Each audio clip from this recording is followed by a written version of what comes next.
ಇನ್ನು ಎಂ ಕೃಷ್ಣ ಬಗ್ಗೆ ಸಚಿವ ಸ್ಥಾನ ಸಿಗದಿದ್ದಕ್ಕೆ ಬೇಸರ ಆಗೋದು ಸಹಜ. ಸಿಎಂ ಡಿಕೆಶಿ ಅವರೇ ಸ್ವತಃ ಅವರೊಂದಿಗೆ ಚರ್ಚೆ ಮಾಡ್ತಾರೆ. ಸಚಿವ ಎನ್ ಚಲುವರಾಯಸ್ವಾಮಿ ಈ ಒಂದು ಹೇಳಿಕೆಯನ್ನು ಕೊಟ್ಟಿದ್ದಾರೆ. ಎಂ ಕೃಷ್ಣಪ್ಪದವರು ನಮಗೆ ಹಿರಿಯಣ್ಣರಂತೆ ಅಂತ ಸಚಿವ ಹೇಳಿದ್ದಾರೆ. ಅವರು ಪಕ್ಷಕ್ಕೆ ನೀಡಿದ ಕೊಡುಗೆ ಅತ್ಯಮೂಲ್ಯ ಅಂತ ಚಲುವರಾಯಸ್ವಾಮಿ ಅವರು ಇದೇ ವೇಳೆ ಮಾತನಾಡಿದರು.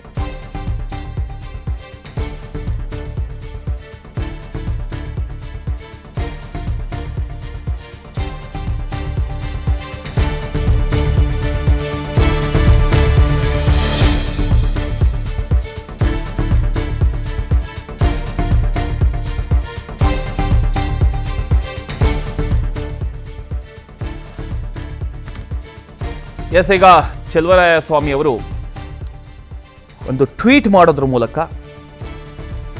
ಎಂ ಕೃಷ್ಣಪ್ಪರವರು ಸಚಿವ ಸ್ಥಾನ ಸಿಗದೆ ಇರೋದಕ್ಕೆ ಸಹಜವಾಗಿಯೇ ಬೇಸರಗೊಂಡಿದ್ದರು. ಹೀಗಾಗಿ ಹೈಕಮಾಂಡ್ ಹಾಗೂ ಮಾನ್ಯ ಮುಖ್ಯಮಂತ್ರಿಗಳ ಸೂಚನೆಯಂತೆ ಇಂದು ಅವರ ನಿವಾಸಕ್ಕೆ ಭೇಟಿ ನೀಡಿ ಸೌಹಾರ್ದಯುತವಾಗಿ ಚರ್ಚಿಸಲಾಯಿತು ಅಂತ ಕೂಡ ಅವರು ಹಾಕಿದ್ದಾರೆ.